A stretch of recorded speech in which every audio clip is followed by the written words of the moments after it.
Hello dear student, नमस्कार। Welcome to you my YouTube channel. So guys, आज अपन देखेंगे कक्षा 10 का पॉलिटिकल साइंस का अध्याय चौथा, मतलब कि अध्याय 4, जिसमें कि हमने जाति, धर्म और लैंगिक मसले के बारे में कुछ टॉपिकों के बारे में चर्चा की थी। इसके हमने 2 पार्ट अपलोड कर दिए हैं गाइस। आज हमको देखना है जाति से संबंधित मसले हमारे इस लेसन में क्या दिया हुआ है। देखते हैं हम। हमारे देश में बहुत प्रकार की विविधता है, विभिन्न प्रकार की जातियां पाई जाती हैं। तो धर्म और लैंगिक मसले की चर्चा हमने नेक्स्ट पार्ट में कर ली है। जिसने भी नहीं देखे हैं वो पार्ट, तो जो वो वीडियो में जा कर के देख सकते हैं, प्लेलिस्ट में बनी हुई है, आप उनमें जा सकते हैं। सो गाइस, ज़्यादा देर न करते हुए चलते हैं अपनी वीडियो की ओर और देखेंगे जाति के बारे में। बड़े ही इंटरेस्टिंग मूड में पढ़ेंगे गाइस, बोरिंग महसूस आपको नहीं होने देंगे। हम चित्र और डायोग्राम की सहायता से ही इस लेसन को कंप्लीट करवाएंगे और निष्कर्ष के साथ पढ़ाएंगे। So guys, let's go.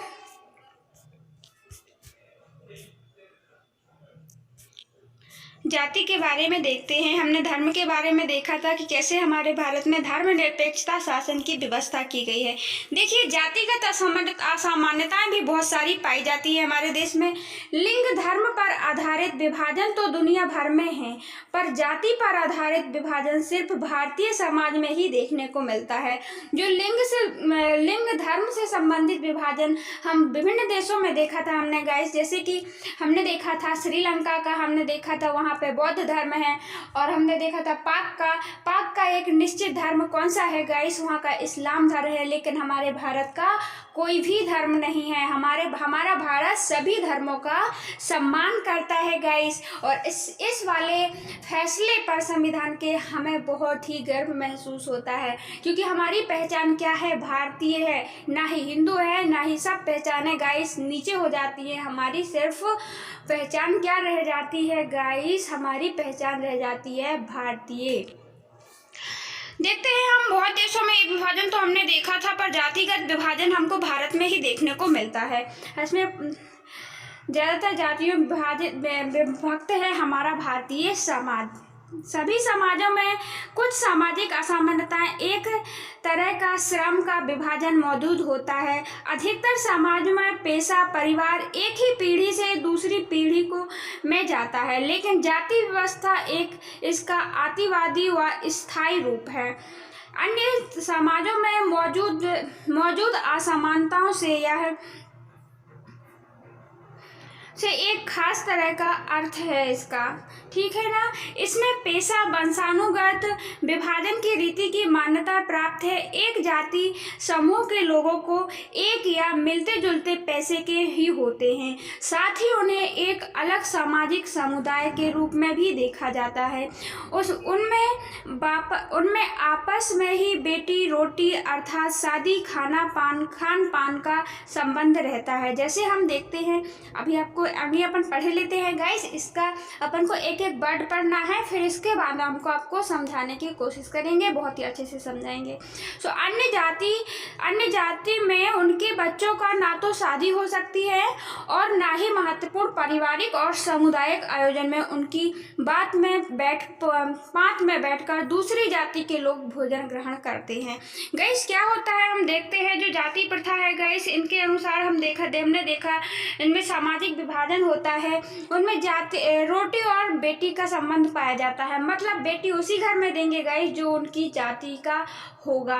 मतलब बेटी की शादी उसी घराने में करेंगे, उन्हें उसी अपनी ही जाति में करते हैं। और खाना की रीति रिवाज भी होती है गाइस। हमने देखा उनका खाना का संबंध भी होता है कि वो अपनी जाति के लोगों के साथ में ही बैठकर खाना खा सकते हैं। वो अन्य लोगों के साथ में खाना ना खाने की परंपरा थी उनके यहाँ पे, लेकिन अब आजकल तो टूटती जा रही है। हम देखते हैं कि हर जाति के लोग होटल में जाकर के साथ में खाना खाते हैं एक ही कुर्सी बेंच में बैठ के कि नहीं खाते हैं। आजकल हम सामाजिक विवाह भी देखते जाते हैं, ये भी चेंज हो जाता है। और पहले जाति का पेशा होता था गाइस, इसमें बताया गया है इसका एक पेशा होता था। कैसा पेशा? जैसे जातिगत विभाजन हमने देखा सामाजिक रूप से हमने यही देखा, ठीक है ना। उनको समाज में अपनी बेटी का विवाह संबंध जो करते हैं तो वो अपनी ही जाति में करते हैं, बेटी या बेटा का।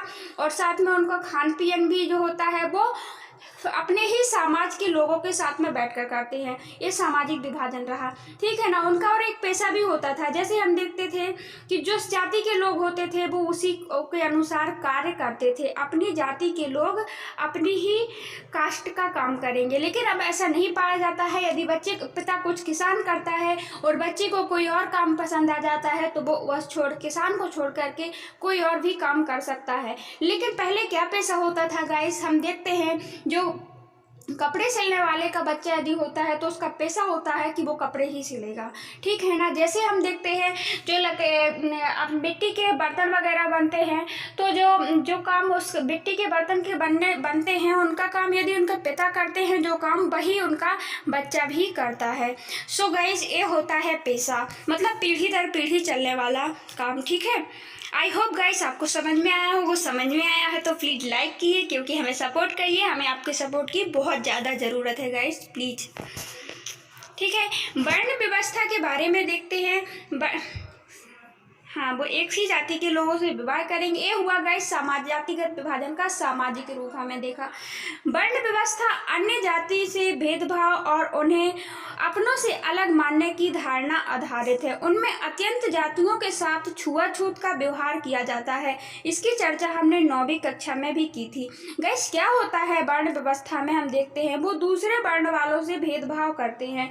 जैसे हमने इनकी बात और दूसरों से छुआछूत भी करते हैं। यदि हम देखते हैं कि जो वहाँ वर्ण व्यवस्था 4 भागों में विभाजित थी गाइस, आपने पहले भी पढ़ा होगा। जैसे कि कौन कौन से वैश्य हैं, क्षत्रिय हैं, शूद्र हैं, हाँ, और कौन है ब्राह्मण है। पहले ऊपर सबसे ब्राह्मण आता है, ब्राह्मण के बाद कौन आता है गाइस?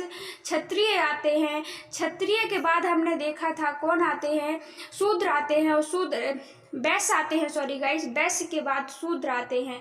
और इनका काम भी और पेशा दोनों बटा हुआ होता है और इनमें छुआछूत की भावना भी देखी जाती है। जैसे हम देखते हैं जो शूद्र होता है, वैश्य होता है, वो तीनों इनकी एक प्रकार के शूद्र होता है, उनको छुआछूत की भावना में रखा जाता है। वो इनके कुओं में पानी नहीं भर सकता था, ऐसी व्यवस्था थी, बट अब नहीं देखने को मिलती है। वो इनके साथ में नहीं रह सकते थे। ये होती है गाइस वर्ण व्यवस्था में, ये प्रचलित था। हमने 9वीं कक्षा में ही पढ़ा था। यही कारण है कि पहले से जब किसी के साथ में इतनी मतलब भेदभावपूर्ण तरीके से व्यवहार होगा तो गाइस स्वाभाविक है कि वहाँ पे आंदोलन होंगे और कोई ना कोई समाज सुधारक भी आएगा जिसको ये बुरी लगेगी बात। और वाकई में जब हम सब एक हैं, हम इंसान एक हैं, तो कहाँ का वर्ण व्यवस्था आती है, कहाँ का जातिगत व्यवस्था आती है और कहाँ का धार्मिक व्यवस्था आती है कि नहीं, हम एक धर्म के लोग हैं और उस धर्म के लोग हैं, हम उनको नहीं छू सकते, उनके साथ में खाना बैठकर नहीं खा सकते। गलत था, आज हमको समझ में आता है, उस समय वो सही लगता था। तो जो बहुत से समाज सुधारक या फिर हम देखें जागरूक पुरुष भी होते हैं, जागृत लोग भी होते हैं। आज भी बहुत से लोग धार्मिक आडंबरों में फंसे हुए रहते हैं गाइस, जो उन्हें हकीकत में उन्होंने नहीं देखा, बल्कि जो उनकी पीढ़ी दर पीढ़ी चली आ रही परंपराओं को मानते हैं, भले वो सही हो या ना हो समाज के लिए।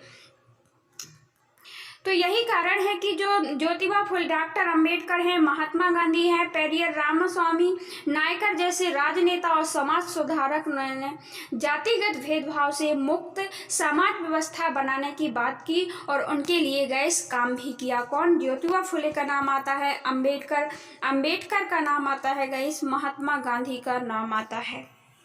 इनमें भारत, अब अपन इसको भी पढ़े लेते हैं 2 मिनट में। देखिए, भारत की सामाजिक और धार्मिक विविधता। भारत में बहुत सारी विविधताएं पाई जाती हैं। एक तो सामाजिक विविधता गैस और धार्मिक विविधता। सामाजिक विविधता के बारे में बात करते हैं। धार्मिक विविधता तो हमने देखी थी, पर देख लेंगे इसमें।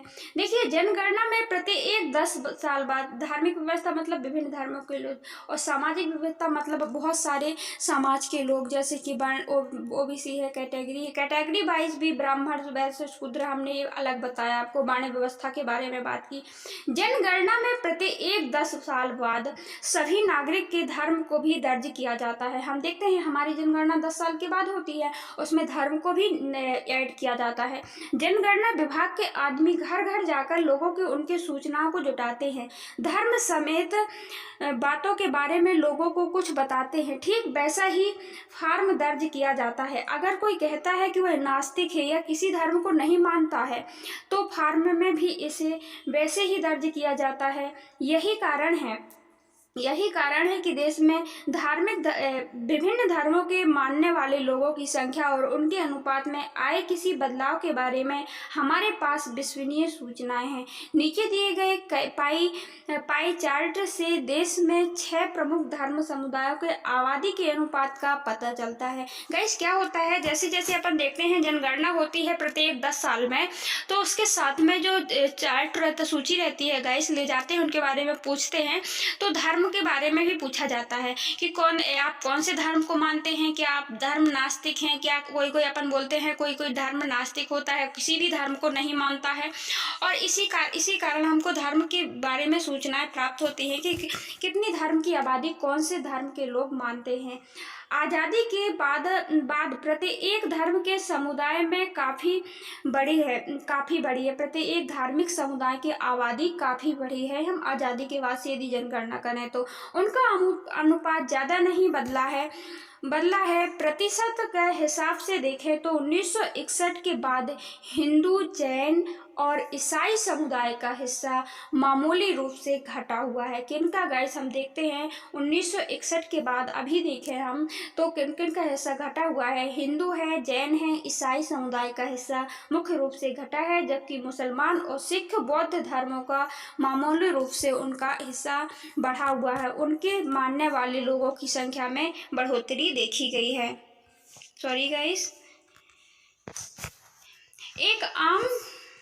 एक आम लेकिन भ्रांत धारणा है कि देश की आज़ादी मुसलमानों का प्रतिशत इतना बढ़ जाएगा कि दूसरे धार्मिक समुदाय से पीछे हो जाएंगे। प्रधानमंत्री द्वारा नियुक्त उच्च स्तरीय समिति, इसे सच्चर समिति के नाम से जाना गया है, आकलन से स्पष्ट है कि मुस्लिम आबादी का थोड़ा जरूर बढ़ेगी, लेकिन अगले 50 साल में भी यह बढ़ कर के 3-4% रहेगी।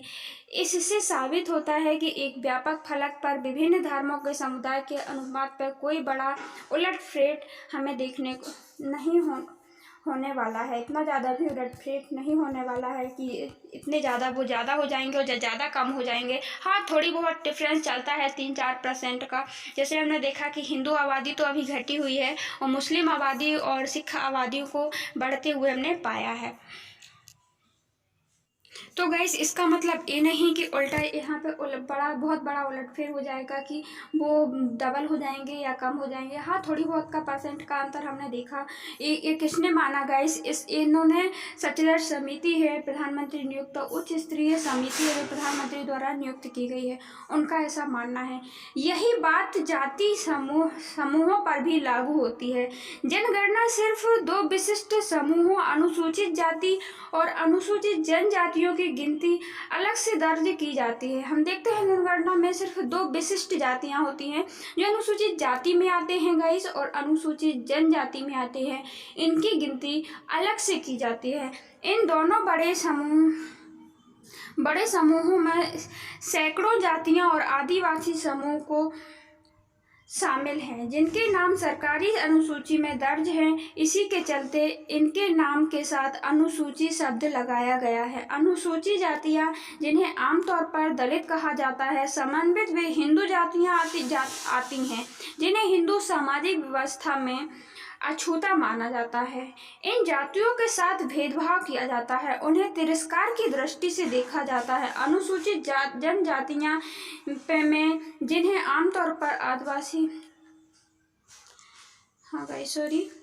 जिन्हें आमतौर पर आदिवासी कहा जाता है, वे समुदाय शामिल हैं जो अमूमन पहाड़ी और जंगली इलाकों पर रहते हैं, जिनका बाकी ज़्यादा समाज में ज़्यादा मिलजुल नहीं है। 2011 में देश की आबादी में अनुसूचित जातियों का हिस्सा 16.6% और अनुसूचित जनजातियों का हिस्सा 8.6% मिला है। सो गाइस, यहाँ पे क्या बताया गया है, देखिए जो कुछ जातियाँ ऐसी हैं गाइस जो दलित है, एक प्रकार की दलित मतलब कि वो पिछड़ी हुई जातियाँ हैं, बहुत ज़्यादा दलित है, उनको समाज की दृष्टि से भी उन्हें हीन माना जाता है या उनके साथ भेदभाव ही कर दिया जाता है गाइस। वो हिंदू समाज की ही कुछ जातियाँ हैं। उन जातियों में बहुत सारी जातियाँ भी ऐसी जातियाँ गाइस जिन्हें अनुसूचित किया गया है, उन जातियों को संविधान में उनको जगह प्राप्त है, अनुसूचित किया गया है गाइस। उन जातियों को अनुसूचित जातियाँ कहते हैं। इनमें अनुसूचित जाति भी आती है और एक होती है अनुसूचित जनजाति। सो गाइस, अनुसूचित जनजाति ज़्यादा पिछड़ी होती है अनुसूचित जाति की अपेक्षा। इनमें हमने देखा, इनमें अधिकतर हिंदू होते हैं और वो कौन होते हैं गाइस, जो जंगली इलाकों में भी रहते हैं। कहाँ पे रहते हैं गाइस, जंगली इलाकों में रहते हैं। जो अनुसूचित जाति, अनुसूचित बहुत से लोग यहीं भी रहते हैं।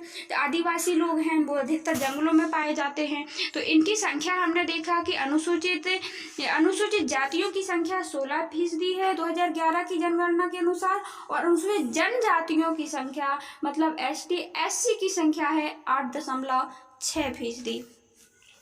जनगणना के बारे में, जनगणना में अभी तक अन्य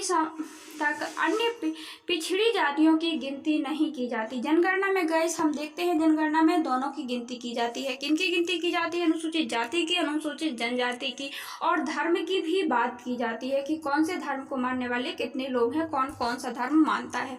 लेकिन अभी भी हम देखते हैं जो अन्य पिछड़ी हुई जातियां हैं उनकी अभी भी बात नहीं की जाती है, गिनती नहीं की जाती है, जिनकी चर्चा हमने 9वीं कक्षा में की थी। पूरे देश में इनकी आबादी कितनी है, इस बात को लेकर कोई स्पष्ट अनुमान नहीं है। राष्ट्रीय नमूना सर्वेक्षण 2004 और 2005 के अनुमान है कि इनकी आबादी लगभग 41% है। कितनी गाइस, 41% है 2005 और 2004 के राष्ट्रीय नमूना सर्वेक्षण के अनुसार। इस प्रकार मुल्क की आबादी में अनुसूचित जातियां, अनुसूचित जनजातियां, अन्य पिछड़ी जातियों का हिस्सा लगभग 2/3 तथा हिंदुओं की संख्या की आबादी का लगभग 3/4 हिस्सा है। यदि इन सब की गिनती की जाए तो पिछड़ी जातियों के, अन्य पिछड़ी जातियां हैं उनकी तो अभी जनगणना में उनका रोल नहीं गिनती की जाती है। बट यदि 2005 और 2004 की बात करें तो उस समय 41% थी, और यदि इन सबको मिला के काम देखें तो अपन तो इनकी जनसंख्या पूरी हिंदू आबादी का 3/4 है गाइस।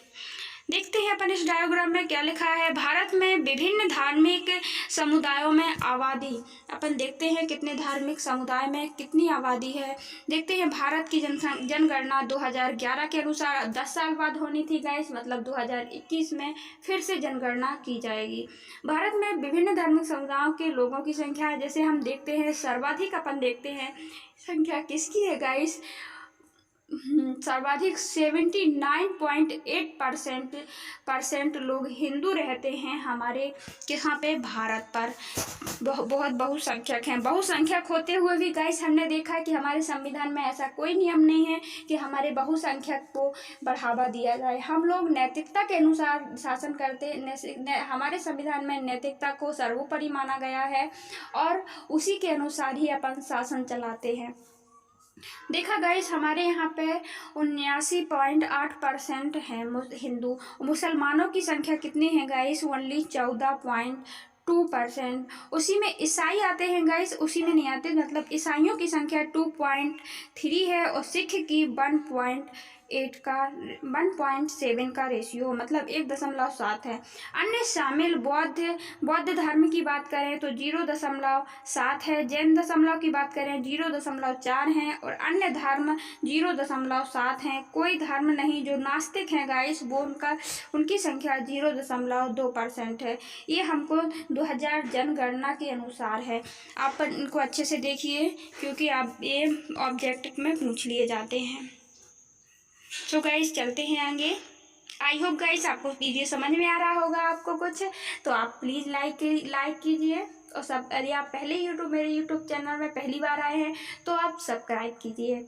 सो गाइस, देखते हैं अपन इन महापुरुषों के प्रयासों, मतलब कि इन महापुरुषों किसकी बात की गई है गाइस, जो मतलब सामाजिक विभाजन में बहुत से दलित वर्गों के साथ अन्याय भी किया जाता है, ऐसी कुरीतियाँ होती हैं, तो महापुरुषों की बात की गई है। मतलब महात्मा गांधी हैं और किनकी, अम्बेडकर जी ने बहुत कुछ काम किया है गाइस इसके लिए, जाति प्रथा को समाप्त करने के लिए, छुआछूत की भावना को, जैसे वर्ण व्यवस्था में हमने छुआछूत को देखा था कि ब्राह्मण लोग, क्षत्रिय लोग होते हैं, इनका ही वर्चस्व होता था, और वैश्य शूद्र भी होते थे, उनका वर्चस्व नहीं होता था, उनको मतलब इनका सेवक कहा जाता था शूद्रों को। तो इन तीनों वर्गों का, और उनको इच्छा के अनुसार काम नहीं मिलता था उनको, तो आप वैश्य के बेटे हो तो वैश्य का ही काम करोगे, है ना। तो इनके लिए बहुत ज़्यादा काम मेहनत की, किन्होंने गाइस अधिकार दिलाया, इनको अधिकार दिलाया। महात्मा गांधी जैसे हैं, आंदोलनकारी हैं, समाज सुधारकों ने,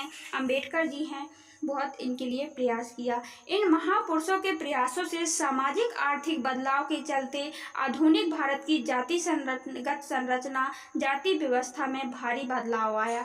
आर्थिक विकास, शहरीकरण, साक्षरता, शिक्षा का विकास, पेशा चुनने की आज़ादी, गांव में जमींदार की व्यवस्था के कमजोर पड़ने से जाति व्यवस्था के पुराने स्वरूप और वर्ण व्यवस्था पर टिकी मानसिकता के बदलाव आ रहा है। हम देख रहे हैं गाइस, हम देख रहे हैं आजकल शहरों में साक्षरता भी बढ़ रही है। ये नहीं है कि आप वैश्य तो आप पढ़ नहीं सकते, लेकिन जो प्राचीन समय था गाइस, अपन प्राचीन हिस्ट्री आपने देखी होगी, तो आपने देखा होगा कि क्या होता था, उनको शिक्षा का अधिकार नहीं था। जैसे हम अपनी पुरानी कथाओं में भी देखते हैं, तो जो महाभारत में अपने कर्ण देखा था, उसको क्यों उनके गुरु शिक्षा नहीं दे रहे थे, क्योंकि उस समय हमने देखा था कि उनके गुरु इसलिए शिक्षा नहीं दे रहे थे गाइस, क्योंकि वो शूद्र वैश्य से संबंधित था, वो उच्च कोटि का वर्ण से नहीं आता था। पर आजकल इनके प्रयासों से ही, महात्मा गांधी, अम्बेडकर जी के प्रयासों से ही हमने देखा कि बहुत ज़्यादा सुधार आया। सब कोई शिक्षा ले सकता है, शिक्षा का विकास हुआ, आज़ादी, उनको पेशा चुनने की आज़ादी मिली, गांव में जो जमींदारी व्यवस्था से उसका छुटकारा मिला धीरे धीरे, और लोगों की मानसिकता भी चेंज हुई कि शिक्षा सबको लेनी चाहिए। शहरी इलाकों में तो अब ज़्यादातर इस बात का कोई हिसाब नहीं रखा जाता कि ट्रेन या बस आपके साथ कौन बैठा है, या रेस्तरां में आपकी मेज़ पर बैठकर खाना खा रहे हैं वो आदमी किस जाति के हैं। हम देखते हैं ट्रेन है, होटल है, तो वहाँ पे ये नहीं देखा जाता है कि हमारे साथ कौन बैठा है या कौन बैठकर खाना खा रहा है। और पहले ये देखा जाता था गाइस, हम लोग अपनी जाति में ही विवाह करते थे, अपनी बेटी अपनी रोटी की बात करते थे, मतलब हमारे साथ में जो बैठेगा वो हमारे ही पेशे का होगा, हमारी ही जाति का होगा। संविधान में किसी भी तरह के जातिगत भेदभाव का निषेध किया गया। संविधान में हम देखते हैं, हमारे संविधान किसका अधिकार देता है गाइस, बराबरी का, इक्वल टू इक्वल, मतलब सब लोग इक्वल हैं, ऑल पर्सन, ठीक है ना। ये देखते हैं हमने जाति व्यवस्था पैदा हुए अन्याय समाप्त करने वाली नीतियों का आधार तय किया गया है। संविधान एक आधार है कि किसी जातिगत मुद्दे पर लेकर किसी के साथ में अन्याय नहीं किया जाएगा। अगर 100 साल पहले कोई व्यक्ति एक बार फिर भारत लौट आए तो वहाँ हुए बदलाव को देखकर हैरान रह जाएगा। गाइस, वो हैरान क्यों रह जाएगा? यदि 100 साल का पहले का व्यक्ति आकर के अभी हमारी व्यवस्था देखे तो उसको आश्चर्यचकित होगा। ऐसा क्यों? क्योंकि उस समय उसने देखा था, क्या देखा था गाइस, कि इतनी ज़्यादा जो भेदभावपूर्ण, छुआछूत, अंधविश्वास इतने ज़्यादा छाए हुए थे हमारे देश में कि मतलब वहाँ पे जो क्षुद्र व्यक्ति या वैश्य व्यक्ति होता था गैस, तो उसको जीने में बहुत ज़्यादा प्रॉब्लम होती थी। मतलब वो ना तो छुआछूत में, ना उसको शिक्षा मिल सकती थी, ना ही पेशा बदल सकता है, ना ही किसी के साथ बाहर बैठकर खा सकता है, ना ही बाहर बैठकर जा सकता है कहीं ट्रेन में। उससे पूछा जाएगा तुम किस जाति को हो। जैसे महात्मा गांधी के साथ अफ्रीका में हुआ था, उनको ट्रेन से उतार दिया गया था। क्यों? क्योंकि वो काले थे। इसीलिए बहरहाल समकालीन भारत से जाति प्रथा विदा नहीं हुई है। अभी भी देखते हैं कहीं कहीं अपन देखते हैं वो जाति प्रथा अभी भी समाप्त पूर्ण रूप से तो नहीं हुई है। जाति अभी भी लोग हम देखते हैं एक जाति के लोग दूसरी जाति से विवाह करने में बहुत ही सच्चाते हैं, बहुत ही कम होता है ऐसा। जाति व्यवस्था कुछ पुराने पहलू अभी भी बरकरार हैं। अभी भी ज़्यादातर लोग अपनी ही जाति कबीले में शादी करते हैं। स्पष्ट संवैधानिक प्रावधान के बावजूद भी छुआछूत की प्रथा अभी तक पूरी तरह समाप्त नहीं हुई है। जिसमें कि संविधान में लिखा है अस्पृश्यता के बारे में संविधान के अनुच्छेद 17 में लिखा हुआ है गाइस, अस्पृश्यता के बारे में यदि कोई अस्पृश्यता मानता है या कोई शंका भी हो जाती है छुआछूत की तो उसकी कंप्लेंट की जा सकती है और उस पर केस भी चल सकता है। जाति व्यवस्था के अंतर्गत शादियों में कुछ समूहों के लोग भी स्थिति में कुछ समूह में दबाव रखा गया है। अभी भी हम देखते हैं जातियों में बहुत दबाव रखा जाता है। ब्राह्मण हैं और कोई दूसरा जाति का आदिवासी या दलित परिवार के लोगों में वो छूने से इनकार कर देते हैं। शादियों में के बाद भी आज तक नज़र आता है जिन जातियों में पहले से ही पढ़ाई लिखाई का चलन मौजूद था और जिनकी शिक्षा पर पकड़ थी, आधुनिक शिक्षा व्यवस्था में भी उन्हीं का बोलबाला है। हम देखते हैं जो जिनका पहले से ही परिवार अच्छा था, मतलब कि वहाँ जागरूक था, उन पढ़ाई करवाते थे उनके परिवार के लोग, तो वहाँ पर हम देखते हैं कि उनके ही अभी भी बोलबाला है। आधुनिक समाज में भी वहीं पर दिखाई देते हैं। उनके ही बच्चे हम देखते हैं अच्छे पदों पर जाते हैं, अच्छी नौकरियों में जाते हैं। लेकिन ये गाइस ज़रूरी नहीं है। आजकल की व्यवस्था उतनी ज़्यादा भी खराब नहीं है, वो तो पहले से ही हो चुकी है। कहीं कहीं भ्रष्टाचार हो जाता है, ये जरूर मानेंगे, पर यदि आप पढ़ोगे तो ऐसा नहीं है कि आप हो नहीं पाओगे। ऐसी व्यवस्था नहीं है कि आपको किसी में फॉर्म डालने से वंचित कर दिया जाए कि आप इस जाति को इसलिए नहीं डाल सकते। हाँ, इसलिए बोल सकते हैं कि आपके जैसे आपकी क्वालिफिकेशन पूरी नहीं है तो उसके कारण भले मना कर दिया जाए। उसमें अर्हताएँ होती, योग्यताएँ होती हैं, कैपेबल हो तो आप ज़रूर डाल सकते हो। पिछड़े हुए हम देखते हैं उनके सदस्य आज भी पिछड़े हुए हैं, मतलब जो पहले थे तो हम देखते हैं उनका बोलबाला उतना नहीं है आधुनिक समय में, क्योंकि वो लोग अब उनकी मान्यताएं अभी चेंज हुई हैं ना गाइस, पहले तो नहीं हुई थी ना। वो पढ़ाते ही नहीं थे लोग, बहुत से लोग है ना। उनकी जातियों में शिक्षा से वंचित रखा जाता था। उनके सदस्य भी स्वाभाविक रूप से पिछड़े हुए हैं। यही कारण है शहरी मध्यम वर्ग में अग्रणी जाति के लोगों का अनुपात असामान्य रूप से काफ़ी ज़्यादा है। जाति और आर्थिक हैसियत में काफ़ी निकट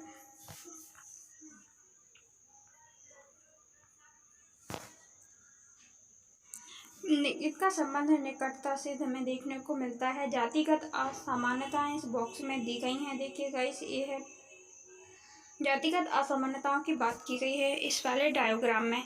सो गाइस, आगे देखते हैं राजनीति में जाति का रोल क्या है। हमने देखा अभी सामाजिक विभाजन में हमने वर्ण व्यवस्था की बात की और उसमें हमने समाज सुधारकों को भी देखा कि कैसे समाज सुधारक आए, उन्होंने ही क्या किया, उन्होंने ही आंदोलन करवाए और साथ में सबको एक जैसे हमने सामाजिक विभाजन में देखा कि उनके साथ में ना कितना भेदभाव होता था, ना कोई खा सकता है, ना कोई साथ में बैठ सकता है और ना ही उनको पेशा बदलने का अधिकार था। तो ये हमने कौन सा विभाजन देखा गाइस? सामाजिक विभाजन। अब देखते हैं जाति में राजनीति में क्या प्रभाव है, कैसी है राजनीति में इसकी भूमिका। तो गाइस चलते हैं आगे। देखिए राजनीति में जाति, सॉरी गाइस, सांप्रदायिकता की तरह जातिवाद भी मान्यता पर आधारित है। इसी मान्यता पर आधारित है। जैसे सांप्रदायिकता में देखते थे हम, सांप्रदायिकता में एक धर्म के लोग क्या करते हैं, दूसरे धर्म को तुलना करके खराब बोलते हैं। ये बोलना एक सांप्रदायिक है। जैसे कि हम बोलें कि हमारा धर्म सर्वश्रेष्ठ, हमारा हिंदू धर्म जैन धर्म से अच्छा है, तो तुलना करके बोलना एक सांप्रदायिक भावना है। और यदि बोल रहे हम कि हमारा धर्म अच्छा है और यदि हम ये बोलें कि हमारा हिंदू धर्म सर्वश्रेष्ठ है और आपका मुस्लिम धर्म या जैन धर्म सबसे खराब है, तो ये सांप्रदायिक भावना है। इसी प्रकार हमें जातिवाद में भी मिलते हैं कि हमारी जाति अच्छी है और आपकी जाति खराब है, किसी भी पर्सन से कहना तो उसकी भावनाओं को ठेस पहुंचाना है कि नहीं है। तो यही हमें जातिवाद भी यही होता, मान्यता पर आधारित है। जाति ही सामाजिक समुदाय के गठन का एकमात्र आधार है। हम देखते हैं क्या सामाजिक समुदाय का गठन का एकमात्र आधार माना जाता है कि इनका समुदाय इसी में बनता है जाति के कारण, कि हम हिंदू जाति के हैं, आप भी हिंदू जाति के हैं, तो हम एक हुए, एक समुदाय बना लेते हैं। इस चिंतन पद्धति के अनुसार एक जाति के लोग स्वाभाविक सामाजिक समुदाय का निर्माण करते हैं, उनके हित एक जैसे होते हैं तथा दूसरी जाति के लोग से उनके हितों का कोई मेल नहीं होता है। जैसे कि सांप्रदायिक भावना में मामले में देखा कि यह मान्यता हमारे अनुभव से पुष्ट नहीं होती है। हमारे अनुभव बताते हैं कि जाति हमारे जीवन का एक पहलू जरूर है, लेकिन यही एकमात्र सबसे ज़्यादा महत्वपूर्ण पहलू नहीं है। राजनीति में जाति के अनुरूप ले सकती है। गाइस, देखा हमने सांप्रदायिक भावना में जिस प्रकार सांप्रदायिक भावना देखी थी, उसी प्रकार जातिवाद व्यवस्था भी है। जैसे हम देखते हैं एक जाति के लोग दूसरी जाति से नफरत करने लगते हैं, एक जाति के लोग एक समुदाय का निर्माण करने लगते हैं और ये क्या बोलते हैं गाइस, इस जाति के लोग बोलेंगे कि हमारी जाति अच्छी है और आपकी जाति से हमारा कोई मेल नहीं है, आपकी जाति में आपकी जाति अलग है और हमारी जाति अलग है। ये होती है जातिवाद व्यवस्था, दूसरों की जातियों से नफरत करना अपनी। हाँ, हमें ये नहीं मानना चाहिए गाइस, क्या बताया है इसमें, ये नहीं मानना चाहिए कि हमारी जाति हमारी जाति जीवन का हमारा मेन आधार है, हमारे जिसमें कि हमें एकमात्र सबसे ज़्यादा महत्वपूर्ण पहलू है। जाति का मुद्दा इतना ज़्यादा नहीं उछालना चाहिए। हाँ, ये हो सकता है कि हमारे जीवन का एक पहलू हो सकता है जाति, लेकिन यह महत्वपूर्ण पहलू नहीं हो सकता। देखते हैं राजनीति में इसका क्या रूप लेती है जातिगत व्यवस्था, क्या होता है यदि राजनीति में यदि अपन ले आते हैं जातिगत व्यवस्था को। तो देखते हैं जब पार्टियां चुनाव के लिए उम्मीदवारों को इसके रूप देख रहे हैं गाइस, ध्यान रख रहे हैं राजनीति में जातिवाद के हमने लैंगिक मसले भी देखे थे, उसमें हमने उनके रूप भी देखे थे। जब पार्टियां क्या करती हैं, चुनाव के लिए उम्मीदवार के नाम तय करती हैं, तो चुनाव के क्षेत्र में मतदाताओं की जातियों का हिसाब ध्यान में रखती हैं ताकि उन्हें चुनाव जीतने में जरूरी वोट मिल पाते हैं। जब सरकार का गठन किया जाता है तो राजनीति दल इस बात का ध्यान रखते हैं कि उसमें विभिन्न जातियों और कबीले के लोगों को उचित जगह दी जाए। गाइस, क्या होता है, एक तो जातिवाद के कारण अनेक रूप ले सकती है, राजनीति में भी रूप लेती है। कैसे करती है गाइस, जातिवाद में हम देखते हैं कि जब चुनाव होता है गाइस, तो चुनावी जो पार्टियां होती हैं, कोई भी चुनावी पार्टियां होती हैं, तो वो पार्टी पता है किसको वहाँ का मेंबर बनाती है, वहाँ का इलाका देख लेती है उस क्षेत्र में कि किस जाति के लोग बहुसंख्यक हैं इस इलाके में, उसी का मेंबर खड़ा कर देती है। जब उसी का मेंबर खड़ा कर देंगी तो क्या होता है गाइस, वो भावनात्मक रूप से जाति से जुड़े रहते हैं। अब वो आकर के प्रचार क्या करेंगे, उकसाएंगे लोगों को, क्या बोलेंगे कि आपकी जाति के हैं हम, और लोग भी भावनात्मक रूप से गाइस जुड़ जाते हैं अपनी जाति के लोगों के साथ में, बोलते हैं ये हमारी जाति का लोग है इसलिए हम इसको जिताएंगे और इसी को वोट देंगे, जो कि ये गलत है, क्योंकि इस प्रकार से वोटों को नहीं देना चाहिए गाइस। उसकी काबिलियत देखना चाहिए, ये नहीं देखना चाहिए कि किस जाति का है। हो सकता है हमने एक भ्रष्ट इंसान को यदि अपना नेता बना लिया या चुन लिया तो वो हमारी जाति का क्यों ना हो या किसी की भी जाति का हो, वो हमारे साथ में या दूसरों के लोगों के साथ में खराबी करेगा, वो कभी अच्छा नहीं कर पाएगा। और यदि हमने जाति को ना देखते हुए हमें किसको देखना चाहिए गाइस, उसकी काबिलियत को देखना चाहिए, और काबिलियत को देखकर यदि हम वोट देते हैं तो हमारी वोट कभी व्यर्थ नहीं जाती है और वो सभी का भला करता है, एक का नहीं, जो कि हमारा संविधान चाहता है। आई होप गाइस आपको समझ में आ रहा होगा। तो चुनाव में के रूप में हमने देख लिया, चुनाव में क्या होता है, पार्टियां भी उसी को खड़ी करती हैं। देखिए, आप इसको पढ़ लेते हैं एक बार 2 मिनट में। जातिगत असमानताएं क्या होती हैं, जातिगत असमानताएं आर्थिक असमानता का एक महत्वपूर्ण आधार जाति भी है। हम देखते हैं कि आर्थिक असमानता भी होती है, इसका एक जो असमानताएं होती है, आर्थिक असमानता मतलब कि एक समान पैसों का ना होना, वितरण सबको समान रूप से ना होना, या सबके पास हम देखते हैं कि समान पैसा होता है, क्योंकि वो काम भी में समानता नहीं है ना, मेन रीजन तो ये है। तो इसका आधार क्या होता है गाइस? जाति होती है, क्योंकि विभिन्न संसाधनों तक लोगों की पहुंच निर्धारित होती है। उदाहरण के लिए पहले अछूत कही जाने वाली जातियों के लोगों को जमीन रखने का अधिकार नहीं था, जबकि कथित द्विज जातियां ही शिक्षा पाने का अधिकार था। आज जाति पर आधारित इस किस्म के औपचारिक और प्रकट असमानताओं को गैर कानूनी हो गई हैं। सदियों में जिस व्यवस्था में कुछ समूहों के लाभ घाटे की स्थिति को बनाए रखा है, उसका संचित असर अभी भी महसूस किया जा सकता है। इतना ही नहीं, बीच नई तरह की असमानताएं भी उभर कर आई हैं। इस बीच नई तरह की असमानता भी उभर कर आई हैं। गाइस, इसमें क्या बताया गया है? जो आर्थिक असमानता का जो एक महत्वपूर्ण आधार क्या होती है गाइस? जाति ही होती है। ऐसे क्यों कहा गया है इसमें? गाइस, जब देखते हैं हम, जो दलित वर्ग है, आर्थिक असमानता का कारण जाति व्यवस्था आर्थिक असमानता एक महत्वपूर्ण आधार इसका जाति भी है। क्या है? जो आर्थिक असमानता हम देखते हैं, सबके पास बराबर पैसा नहीं है, सबके पास कोई अमीर है, कोई गरीब है। इसका रीजन क्या है गाइस?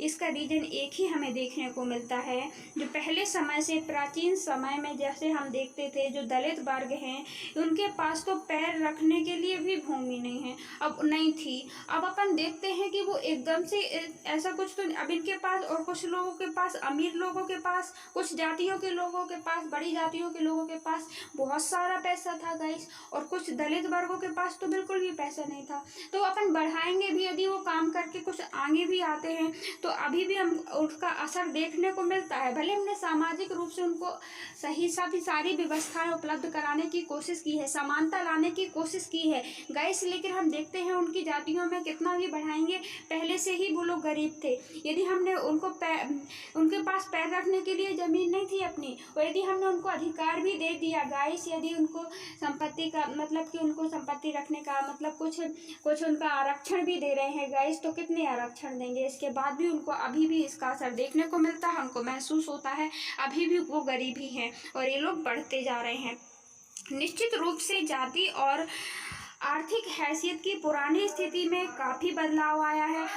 पहले की स्थिति से अब स्थिति, हमने बताया ना कि हमने आरक्षण दिए हैं उनको भी, अब उनके पास भी कुछ ना कुछ ज़मीन होती है, लेकिन पहले की अपेक्षा, लेकिन उतना बदलाव तो अभी भी नहीं आया है। आज भी है ऊंची नीची किसी भी जाति, बहुत अमीर और बहुत गरीब लोग देखे जाते हैं। बहुत सी ऊंची जाति और नीची जाति में बहुत से गरीब और अमीर लोग देखे जाते हैं। 20 या 30 वर्ष पहले तक ऐसा नहीं था। तब सबसे नीची जातियां कोई अमीर आदमी मुश्किल ही ढूंढे मिलता था। नीची जातियों में अमीर आदमी बड़ी मुश्किल से ही हमको ढूंढने को मिलता था पहले, लेकिन 20-30 साल पहले। अब तो हमारी सरकार ने बहुत ही व्यवस्था कर दी है उनके लिए भी, जैसा, लेकिन अब व्यवस्था वाले की है। ये लोग तो पहले से ही बड़े थे, वो पहले से गरीब थे, कितनी भी, यदि उसके पास एक भी ज़मीन नहीं है और इनके पास क्या है, बहुत सारे हॉल, बहुत सारे भंडार पड़े हैं, तो इनके लिए तो खाने की रोटी ही हो पाएगी ना गाइस, या फिर 2-3 खेत हो पाएंगे, या बहुत उतना कुछ नहीं आएगा। और इनके पास पहले से था, तो इनने और ज़्यादा कमाई की और कर लिया आगे, है ना। तो उतना तो असमानता देखने को नहीं मिलती है, लेकिन हाँ इतना है कि चेंजेस देखने को तो मिलते हैं अपन को पहले की अपेक्षा।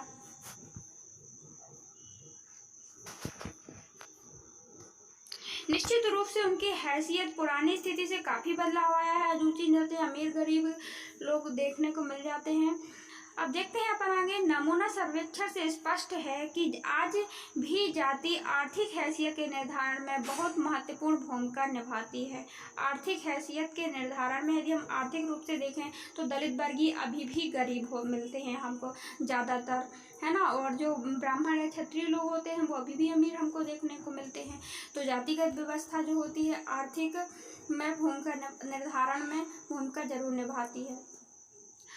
औसत आर्थिक हैसियत, जिसे मासिक खर्च जैसे हिसाब में मापा जाता था, यदि उनको मासिक खर्च के भी हिसाब लिया जाता था, अभी भी वर्ण व्यवस्था के साथ गहरा संबंधी दर्शाती हैं। अभी भी हम देखते हैं जो पहले वर्ण व्यवस्था चलती थी कि आप इस वर्ण के हैं और आप यही काम करेंगे, तो अभी भी हमको देखने को मिलता है बहुत ज़्यादा वही अपने पेशे में लगी रहती हैं। यानी ऊंची जाति के लोग अधिक आर्थिक स्थिति में सबसे अच्छी है और दलित और आदिवासी की आर्थिक स्थिति सबसे ज़्यादा कमज़ोर या खराब देखने को हमको मिलती है, जबकि पिछड़ी जातियां बीच में ही स्थित हैं। हम देखते हैं लेकिन पिछड़ी जातियां तो बीच में ही स्थित हैं। हम देखते हैं जो दलित वर्ग हैं, दलित वर्ग या आदिवासी की आर्थिक स्थिति खराब मिलती है और ऊंची जाति की स्थिति काफ़ी अच्छी मिलती है। आर्थिक स्थिति मतलब पैसों से संबंधित, मतलब फाइनेंशियल प्रॉब्लम होती है इनकी, किनकी, जो पिछड़ी हुई जातियाँ और वो आदिवासी जातियाँ हैं या फिर दलित जातियाँ, अनुसूचित जाति जिनको अनुसूची में आरक्षण प्राप्त है कि नहीं है।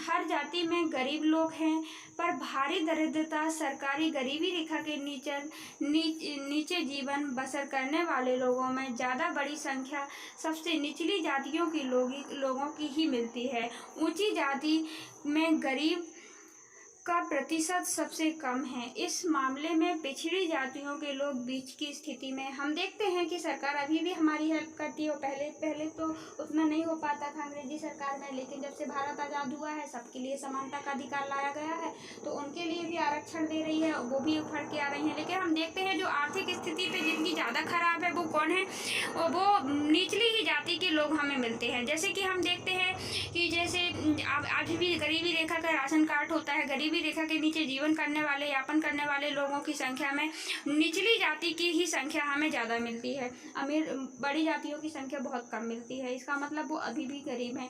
आज सभी जातियों में अमीर लोग हैं, पर यहाँ भी ऊंची जाति के लोग का अनुपात ज़्यादा है। हम जानते हैं कि सभी जातियों में कोई गरीब है, कोई अमीर है, कोई गरीब है, कोई अमीर है, लेकिन ज़्यादातर ऊंची जातियों का अनुपात आर्थिक स्थिति में ज़्यादा अच्छा है, ठीक है ना, निचली जातियों का काफ़ी कम है। गाइस देखते हैं गरीबी रेखा की सारणी दी हुई है। सो गाइस आप इस सारणी में देख सकते हैं गरीबी रेखा के नीचे जीवन बसर रहने वाले लोगों की संख्या 1999 और 2000 के अनुसार अनुसूचित। आप आराम से पॉज करके वीडियो को आप पढ़ लीजिए, इनका परसेंट दिया हुआ है, ग्रामीण में कितने हैं और शहर में कितने हैं। अब चलते हैं आगे, राजनीतिक पार्टियां और उम्मीदवार। हमने देखा था जाति व्यवस्था का असर हम देखते हैं समुदाय बनाना और चुनाव में भी बहुत लोग कर लेते हैं इनके। हमने एक चुनाव में रूप इसका देखा जाति व्यवस्था का कि लोग उसी पर जो राजनीतिक पार्टियां होती हैं वो क्षेत्र के अनुसार ही नेता को खड़ा करते हैं जिससे कि वो जीत जाए। तो गाइड ऐसा इस अपनी जाति का समझ के वोट नहीं देना चाहिए, उसकी कैपेबिलिटी के अनुसार वोट देना चाहिए। दूसरा रूप देखते हैं, राजनीतिक पार्टियां उम्मीदवार का समर्थन हासिल करने के लिए जातिगत भावनाओं को उकसाते हैं। कुछ दलों को, कुछ जातियों को मददगार और प्रतिनिधित्व रूप भी देखा जाता है। गाइस क्या करती हैं जो राजनीतिक पार्टियां होती हैं वो अक्सर क्या करती हैं, ये जातिगत मामले को उकसाती हैं। क्योंकि वोट पाने के लिए बोल देंगे हम आपकी जाति क्योंकि वो भावना रूप से जुड़े रहते हैं। क्या होता है गाइस, यदि अपन ट्रेन में कभी जाते हैं, कभी कोई इंसान को देखा आपने, बहुत से लोग क्या करते हैं यदि पूछ लेते हैं कि हमारी जाति का है और हमारी जाति का है तो बगल वाले के साथ में बहुत अच्छी उनकी बनने लगती है, क्योंकि वो और कुछ भी ना होते हुए भी बनने लगती है। क्यों बनने लगती है, क्योंकि उनको एक भावनात्मक रूप से जाति से जुड़े रहते हैं। तो यही स्थिति क्या करते हैं चुनाव वाले उकसाते हैं, इसी का फायदा उठाते हैं, क्योंकि उन्हें लगता है कि ये बोल देते कि बहुत से लोग वाकई बोलने लगता है कि हमारी जाति का है, ये हमारे लिए काम करेगा। उनके लिए एक मदद के लिए मददगार प्रतिनिधित्व के रूप में देखा जाता है कि हमारी मदद जरूर करेगा ये प्रतिनिधि। सो गाइस उसकी वोट दे देते हैं। देखते हैं तीसरी रूप हम देखते हैं, सार्वभौमिक वयस्क मताधिकार। एक व्यक्ति एक वोट की व्यवस्था में राजनीतिक दलों में व्यवस्था किया गया है कि एक व्यक्ति एक ही वोट देगा। हमने देखा है सार्वभौमिक वयस्क मताधिकार में समर्थन पाने वाले लोगों को गोलबंदी करने के लिए सक्रिय हों। उन जातियों के लोगों में नई चेतना पैदा हुई है जिन्हें अभी तक छोटा या नीचा माना जाता था। हम देखते हैं इसके कारण हम देखते हैं कि गोलाबंदी ने इसको सक्रिय किया है। और क्या किया है गाइस, जिनको नीचा माना जाता था उनको चेतना नहीं थी गाइस, वो मतलब कि उन जातियों को लोगों में नई चेतना पैदा हुई है इससे, जिनको नीचा माना जाता था, क्योंकि अब सबको वोट देने का अधिकार है, सब बराबरी का अधिकार है, क्योंकि हमने सार्वभौमिक मताधिकार के अनुसार तो उनमें भी चेतना आई है। राजनीति में जाति पर जोर देने के कारण कई बार यह धारणा बन जाती है कि चुनाव जातियों का खेल है, कुछ और नहीं। यह बात सच नहीं है, जरा इन बातों पर गौर कीजिए। गाइस, लोग इसके कारण क्या बोलने लगते हैं कि चुनाव भी क्या है, जातियों का ही खेल है, यदि आपकी जाति के लोग ज़्यादा हैं तो आप ही चुनाव जीतेंगे, ऐसा माना जाता है। लेकिन ऐसा नहीं है। आज जागरूकता के समाज में यदि सब कोई जागरूक है तो वो आपकी कैपेबिलिटी के अनुसार ही आपको वोट देगा, बल्कि जाति के अनुसार नहीं देगा। तो चुनाव में लोग भी फायदा उठाते हैं बहुत रूप से। तो राजनीतिक पार्टियां उन्हीं को खड़ा करेंगी और दूसरा राजनीतिक पार्टियां उनको उकसा देंगी कि हम आपकी जाति के हैं। तो इनकी बातों को हम स्पष्ट करते हैं कि लोग कहते हैं कि जो चुनाव पार्टियां हैं वो जातिगत मामले का ही खेल है, वही जीतता है जो जिसकी पार्टी के लोग बहुसंख्यक होते हैं। देश के देखिए फर्स्ट वाला अपन देखते हैं, ये हमने देश की जाति की एक संसदीय चुनाव के क्षेत्र में किसी एक जाति के लोगों को बहुमत नहीं है, इसलिए हर पार्टी उम्मीदवारों को चुनाव के लिए जाति और एक समुदाय के ज़्यादा लोगों को भरोसा हासिल करना पड़ता है। गाइस, क्या करते हैं लोग जातिगत, जैसे कि हम देखते हैं एक पार्टी अपनी ही जाति के लोगों के साथ में नहीं जीत सकती, इसलिए बहुत सारी छोटी छोटी जातियों को भी उसमें मिला लेती है। क्या करती है, उसमें मिला लेती है, और क्योंकि अब बिना और उसको सबका भरोसा हासिल करना चाहती है ज़्यादातर लोगों का। और क्या होता है गाइस, देखते हैं अपन सेकंड। कोई भी पार्टी किसी एक जाति या समुदाय के सभी लोगों के वोट हासिल नहीं कर सकती। कोई भी पार्टी हो वो समुदाय के सभी लोगों का वोट हासिल नहीं कर सकती। जब लोगों की किसी जाति विशेष को कोई एक पार्टी का वोट बैंक कहते हैं तो इसका मतलब यह होता है कि उस जाति के ज़्यादातर लोग उसी पार्टी को वोट देते हैं। हम देखते हैं कि सभी लोग समुदाय के सभी लोग एक ही इंसान को वोट नहीं देते हैं, सबकी विचारधाराएं अलग होती हैं। लेकिन कभी कभी किसी को पार्टी को वोट बैंक कहा जाता है, मतलब वहाँ के लोग वहाँ उस इंसान को ज़्यादा पसंद करते हैं, ज़्यादा वोट देंगे। गाइस, देखते हैं तीसरी अवधारणा क्या है। किसी चुनाव क्षेत्र में एक जाति के लोगों का एक प्रभुत्व माना जाता रहा है, जो अनेक पार्टियों को उस जाति के उम्मीदवार को खड़ा करने में कोई रोक नहीं सकता था। ऐसे में कुछ मतदाताओं के सामने उनकी जाति के ज़्यादा उम्मीदवार होते हैं, तो किसी जाति के मतदाताओं के सामने उनकी जाति का एक भी उम्मीदवार नहीं होता है। सो गाइस, इसमें क्या बताया जा रहा है कि अगर के हम देखते हैं क्या होता है कि यदि कोई जातिगत मामले में हम देखते हैं कि किसी जाति का किसी प्रभुत्व ज़्यादा होता है, तो हर पार्टी क्या करती है कि उसी का कैंडिडेट खड़ा कर देती है, उसी जाति का उसी क्षेत्र में कैंडिडेट भेज देती है। तो इससे क्या होता है कि जब लोगों के सामने हर पार्टी भेजेगी तो दो कैंडिडेट यदि उसी जाति के आ गए तो ऐसे में ये समस्या नहीं होती है। मतदाताओं के सामने दोनों ही उसी जाति के लोग आ जाते हैं, तो उनमें चुनाव करना उनको फिर बाद में वो आसानी से उसी को कैपेबल को ही चुनाव करेंगे। हमारे देश में सत्तारूढ़ दल वर्तमान सांसद और विधायकों को अक्सर हार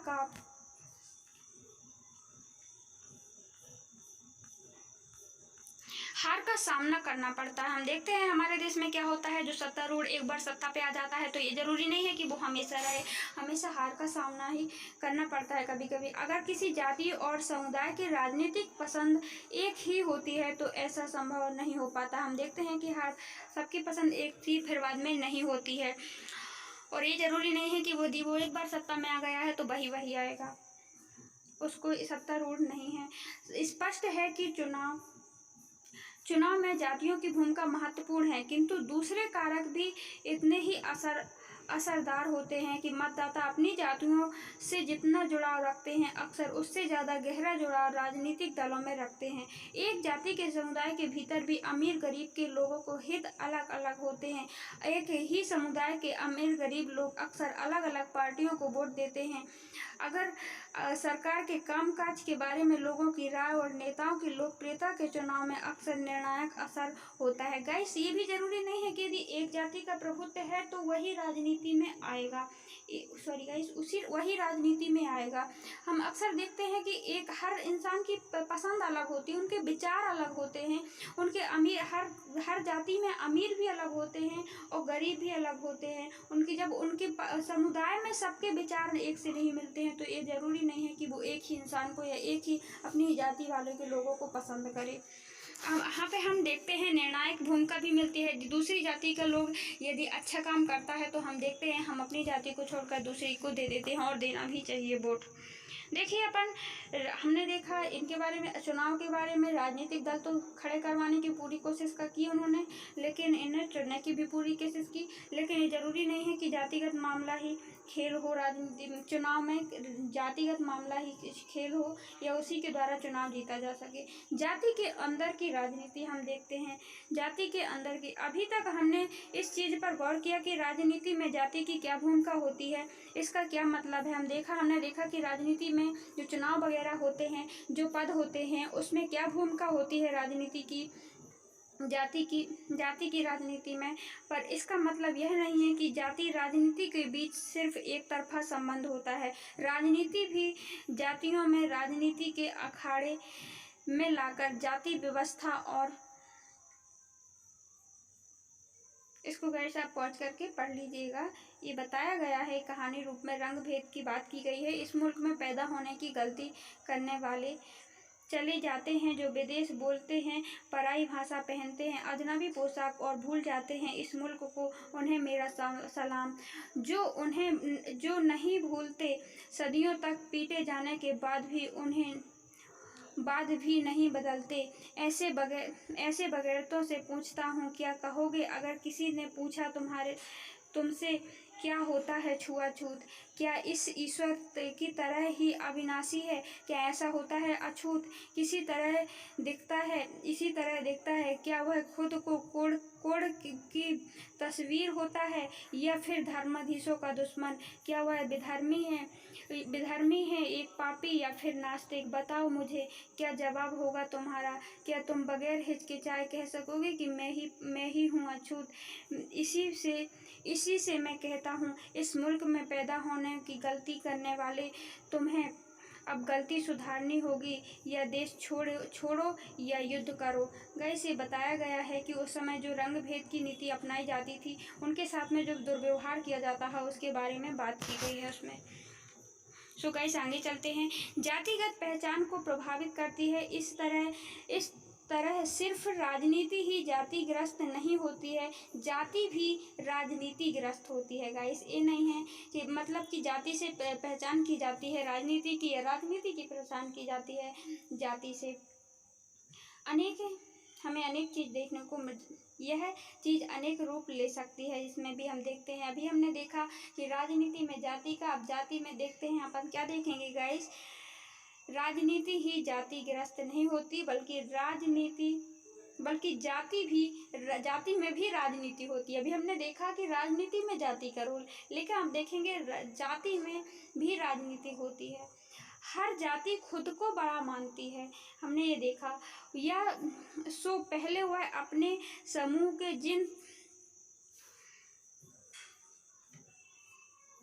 जिन जातियों को छोटा या नीचा बताकर अपने से बाहर रखना चाहती है, वह अब अपने साथ खाने की कोशिश करती है। गाइस, जाति में भी राजनीति होती है। पता है क्या करते हैं लोग? जब उनको वोट चाहिए होता है ना, तो क्या करते हैं, एक ही जाति के लोग तो जीत नहीं सकते, वो छोटी छोटी जातियों को, बहुत सी जातियों को भी मिला लेते हैं उसमें। जब जाति के वही नहीं तो कैसे मिला सकते हो ना? तो एक राजनीति चल रही है वहाँ पे। चूँकि जाति अपने दम पर सत्ता पर कब्जा नहीं कर सकती, इसलिए वह ज़्यादा राजनीतिक ताकत पाने के लिए दूसरी जातियों को भी यह समुदायों को एक साथ लाने की कोशिश करती है। ये होती है जाति में राजनीति। हम देखते हैं कि वो अकेले दम पे सत्ता पे नहीं आ सकते, तो छोटी छोटी जातियों को मिला लेते हैं, लेने की कोशिश करती है। इस तरह उनके बीच संवाद और मोल तोल होता रहता है। अब दूसरा देखते हैं इसका रूप। राजनीति में नए किस्म की राजनीति गोलाबंदी भी हुई है, जैसे अगला और पिछड़ा। इस प्रकार जाति राजनीति में कई तरह की भूमिका निभाती है और एक तरह से यही चीज दुनिया भर की राजनीति में चलती है।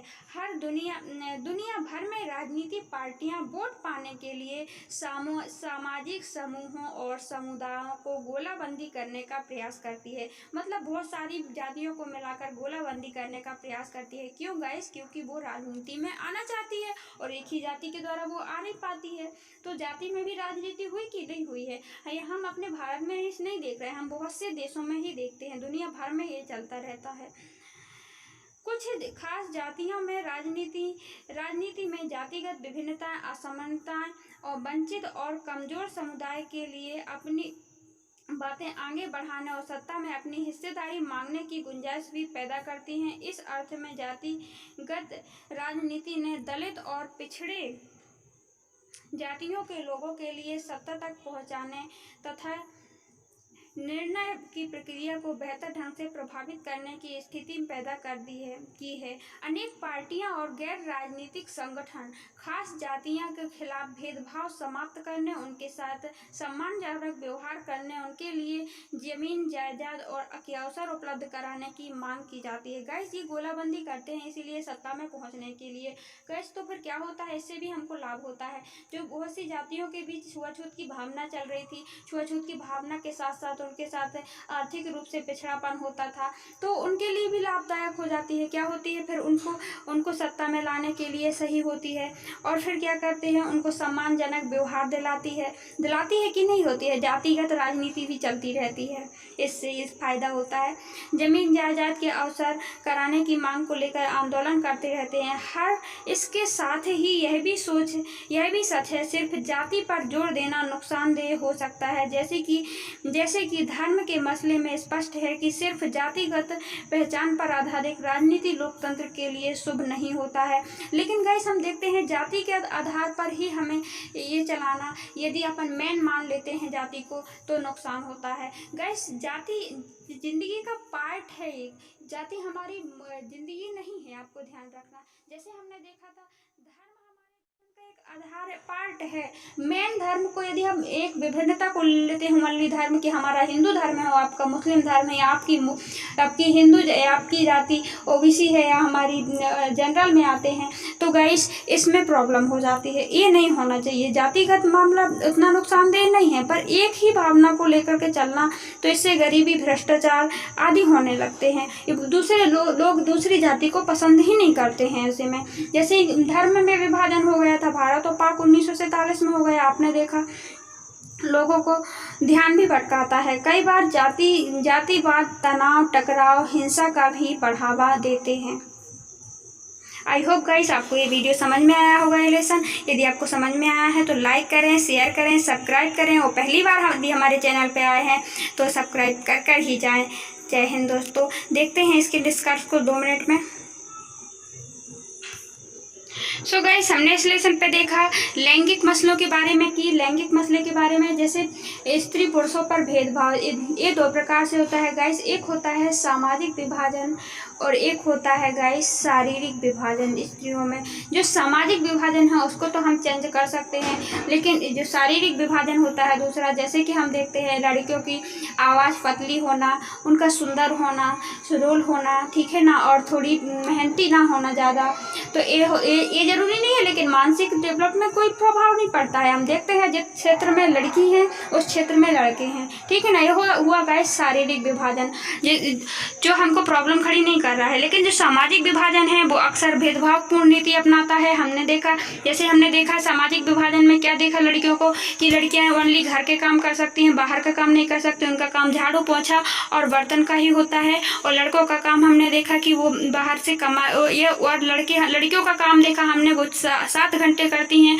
और जो लड़कियां होती हैं वो 6 घंटे, लड़के होते हैं गाइस वो 6 घंटे ही काम करते हैं। इसके बाद भी उनको उनके काम की अहमियत दी जाती है और लड़कियों को महत्व नहीं दिया जाता है। उनको हमने देखा लड़कियों के बारे में, लड़की के इतने सारे रूप होते हैं गाइस, उस इतने सारे काम करती है। हम देखते हैं झाड़ू पोछा बर्तन, और यदि ये टाइम पे कोई काम ना करे यदि गाइस, तो क्या पुरुष काम कर पाएगा? क्या पुरुष ड्यूटी कर पाएगा? वो 6 घंटे भी ड्यूटी नहीं कर पाएगा। इसके बाद भी इन कामों को महत्व नहीं देता है। और हमने देखा गाइस जैसे कि तो लड़की के इतने सारे रूप हमने देखे, वो बहुत मतलब कि दिन भर बिजी रहती है, इसके बाद भी उनके काम की अहमियत नहीं दी जाती है। क्योंकि हम देखते हैं कि लड़कियों को बोल दिया जाता है कि क्योंकि उनके काम की पैसा नहीं मिलता है। और लड़के क्या बोलते हैं अक्सर कि हम मर्द हैं, हम खाना बर्तन नहीं कर सकते, हम खाना नहीं बना सकते। जब उनके काम के लिए पैसे दिए जाने लगता है, यही काम के लिए हम देखते हैं, तो वो ये सब करने लगते हैं। क्या होता है गाइस, वो ये सब क्यों करने लगते हैं? क्योंकि वो हम देखते हैं कि उनमें क्या वहाँ पे पैसा मिलता है। होटल में काम, रसोई का काम कौन करता है? लड़का ही करता है। हम देखते हैं जो टेलरिंग का काम, जो सिलाई का काम कौन करता है? वही करता है, लड़का ही करता है। साफ सफाई का काम भी हम देखते हैं, बड़ी बड़ी नौकरियाँ मिल जाती हैं तो आराम से कर लेते हैं, लेकिन घर में कुछ भी नहीं करते हैं। तो ये मतभेद देखा हमने। इनमें भी हमने देखा कि इनका रेशियो कैसा घटता जा रहा है। हमने उनकी समान काम के लिए समान मजदूरी नहीं दी जाती है। भारत में हमने देखा, भारत में भी अनेक विषमताएं पाई जाती हैं गाइस। जैसे भारत में लिंगानुपात की दर भी हमने देखी, कई इसी कारण से उनके साथ में दुर्व्यवहार होता रहता है गाइस। इनके बारे में चर्चा की। भारत में इनकी स्थिति बहुत ही खराब है। जैसे नॉर्डिक देश में, अमेरिका देश में बहुत अच्छी स्थिति है इनकी, जैसे 42% है, लेकिन अपन भारत में इसकी स्थिति 11% ही है। 2011 की जनगणना के अनुसार देखा, महिलाओं का राजनीतिक प्रतिनिधित्व हमने देखा, तो राजनीतिक प्रतिनिधित्व यदि हम देखें तो भारत की महिलाएं सिर्फ 14% ही भारत की महिलाएं आ पाई हैं राजनीति पे अभी भी। और हमने देखा कि और अन्य देशों में, जैसे नॉर्डिक जैसे देशों, फिनलैंड देशों में काफ़ी अच्छी स्थिति है। और यहाँ पे भी लोग बोल रहे हैं उन समान काम के लिए समान अधिकार नहीं दिए जा रहे हैं। इसके लिए यदि हमको सार्वभौमिक रूप से राजनीति स्थिति इनकी सुधारनी है तो हमें क्या करना चाहिए गाइस? जैसे कि हम देखते हैं कि संसद में इनकी स्थिति बहुत ही कम है, 14% है। यदि अपन को सही लाना है तो अपन को इनको आरक्षण देना चाहिए।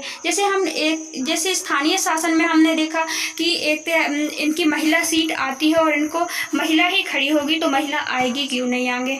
ठीक है ना, महिला ही खड़ी होगी तो राजनीति पे क्यों नहीं आएगी? लेकिन ऐसी व्यवस्था हम देखते हैं, आरक्षण की व्यवस्था केंद्रीय शासन पर नहीं है। इनका मुद्दा 10 साल से चल रहा है लेकिन अभी भी सॉल्व नहीं हुआ है।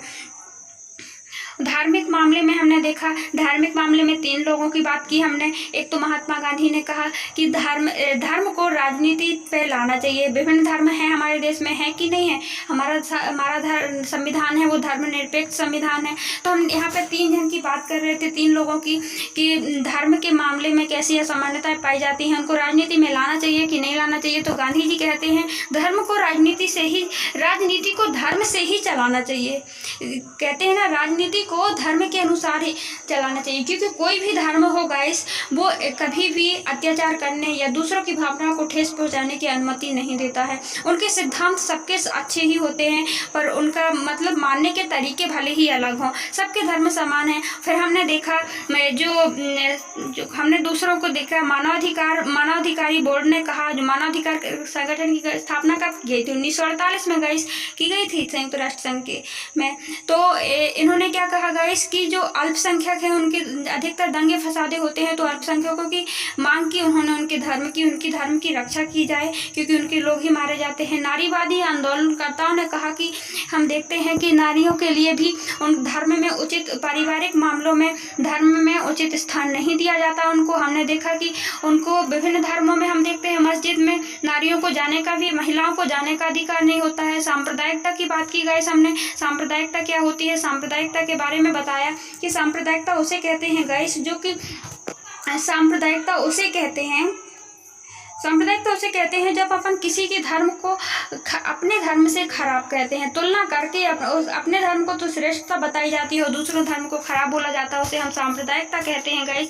सांप्रदायिकता पर भी हमको राजनीति में लाना चाहिए। नहीं, सांप्रदायिकता के आधार पर भी वो लोग भावनात्मक तौर पर जुड़ जाते हैं, उसमें भी चुनाव करवाए जाते हैं और अपने सांप्रदाय के लोगों को लोग ज़्यादा पसंद करते हैं, उसकी काबिलियत के अनुसार नहीं देखते हैं, जो कि एक गलत बात है। सांप्रदायिकता के कारण मतलब अपने धर्म को सर्वश्रेष्ठ बताना और दूसरों के धर्म को खराब बताना, इसका हमने भयावह परिणाम हमने देखा था। कहाँ पर देखा था गाइस? भारत और पाक का विभाजन। तो हमारा संविधान कैसा है गाइस? धर्मनिरपेक्ष शासन है। सभी धर्म को हमारे भारत का कोई एक धर्म नहीं है, सभी धर्म को सम्मान दिया जाता है, सभी धर्मों का आदर किया जाता है, कोई एक धर्म नहीं है हमारे भारत का। हम देखते हैं किसी धर्म के अनुसार धर्म को राजनीति में लाना चाहिए कि नहीं। जैसे हम श्रीलंका में देखते हैं कि वहाँ का बौद्ध धर्म है और हमने देखा कि जो पाकिस्तान है वहाँ का इस्लाम धर्म है और हमारे यहाँ का, यदि हम किसी एक धर्म को ले आते संविधान में जगह प्राप्त होती गाइस, तो दूसरे धर्म के साथ मतभेद होता कि नहीं होता? तो दूसरे धर्म वालों को प्रॉब्लम होती, या फिर हम अपने धर्म को सर्वश्रेष्ठ बताना, दूसरे धर्म को गलत बताना, ये एक सांप्रदायिकता भावना है। हमारे संविधान में धर्मनिरपेक्षता की बात की गई गाइस, हम किसी भी धर्म को अपना सकते हैं। हमने जातिगत व्यवस्था के बारे में कहा, जातिगत व्यवस्था में हमने देखा सामाजिक असमानताएं देखी समाज में, जैसे कि उनके पैसों के अधिकार पर देखा कि उनके पैसों के अनुसार भी उनको काम करने को मिलता है। वो दूसरे, यदि आपके पिता कोई भी काम करते हैं, जैसे किसान है तो आपका बेटा भी किसान होगा, उनका पैसा चलता रहता था। वर्ण व्यवस्था के बारे में देखा तो इनके लिए भी आंदोलन किए गए गाइस, जैसे महात्मा गांधी है, भीमराव अम्बेडकर हैं, इन्होंने बहुत ही प्रयास किया और इन पर देखा, हमने देखा और सुधार लाया। अब यहाँ पे हमने देखा भारत की सामाजिक और आर्थिक धार्मिक व्यवस्था के बारे में हमने देखा, तो ज़्यादातर जाकर लोग धर्म का जो हमने देखा यहाँ पर भारत की सामाजिक व्यवस्था, जो जातिगत व्यवस्था मेन आधार होता है। देखा हमने आर्थिक रूप से जो परेशान, मतलब कि जो आर्थिक रूप से कमज़ोर वर्ग जो होते हैं, तो वो ज़्यादातर हम देखते हैं निचली जाति के लोग ही होते हैं। हम देखते हैं हमारे भारत में धर्म के आधार पर आबादी कितनी है? हिंदू की 80%, मतलब कि एक कम 79% आबादी है, मुसलमान की 14% आबादी। इसके बाद भी हम किसी पर कभी भी कोई भेदभाव नहीं करते हैं, ईसाई हों, सिख हों। और हमने देखा कि शहरीकरण के द्वारा इस महात्मा गांधी ने और बहुत से लोगों ने शिक्षा का अधिकार भी प्राप्त हो गया है। आज सबको शिक्षा दी जाती है, सबको अपने काम के अनुसार वो जाति को बदल सकता है, अपने काम के अनुसार। ये नहीं है कि जातिगत पैसा चलता रहे आपका, कि आपने वो काम किया है तो आपका बेटा भी वही काम करेगा। राजनीति में राजनीति में जाति को उठाया जाता है। जैसे राजनीति पार्टी जानती हैं कि किस क्षेत्र में किस जाति के उम्मीदवार हैं, तो उसी उम्मीदवार को खड़ा करती हैं। तो अक्सर मतलब उठाया जाता है और उकसाया भी जाता है। हमने यह देखा कि उकसाया जाता है कि आपकी जात, क्योंकि वो भावनात्मक रूप से जातिगत मामले से जुड़े होते हैं लोग, और उनको उकसा करके वोट पाने का एक उनका तरीका होता है। और फिर यदि उनको वो मदद की आशा करते हैं और कभी मदद नहीं मिलती है, तो फिर भ्रष्टाचार, अत्याचार और क्या होने लगता है, दंगे फसाद होने लगते हैं। और हमने देखा कि जाति में हम देखते हैं राजनीति में क्या प्रभाव पड़ता है। जैसे हमने देखा गोलाबंदी भी की जाती है। इससे क्या होता है, एक जाति के बहुत सारे लोगों को इकट्ठा किया जाता है और बहुत सारी जातियां भी मिला दी जाती हैं उसमें, है ना। और इससे क्या होता है, यदि अपन सबको वोट देने का अधिकार है, ये समानता का अधिकार है, इसलिए सबको सम्मान भी मिलता है। हमने देखा गाइस, और देखा जातिगत मामले के बारे में बात की। अगर चुनाव के मामले में बात करें तो उसमें क्या करते हैं लोग, अपने ही जाति के लोग उम्मीदवार देते हैं, लेकिन सभी पार्टियां जानती हैं गाइस, जैसे बीजेपी हो या कांग्रेस, उसी जाति के लोगों को उसमें यदि खड़ा कर देती हैं, तो दो जाति के लोग, एक ही जाति के लोग, दो लोग आ जाते हैं गाइस। वो एक उस पार्टी से एक उस पार्टी से आ जाता है, तो लोग फिर उसकी काबिलियत के अनुसार चुनते हैं, उसको जातिगत मामले के अनुसार नहीं चुनते हैं। एक रंगभेद के बारे में बात किया गया था गाइस। आई होप आपको समझ में आया होगा। यदि आपको समझ में आया है तो लाइक करें, शेयर करें, सब्सक्राइब करें हमारे चैनल को। So thanks for watching guys. मिलते हैं नेक्स्ट पार्ट पर, नेक्स्ट लेसन पर, या हम इसके आपके क्वेश्चन आंसर डालेंगे। So thank you.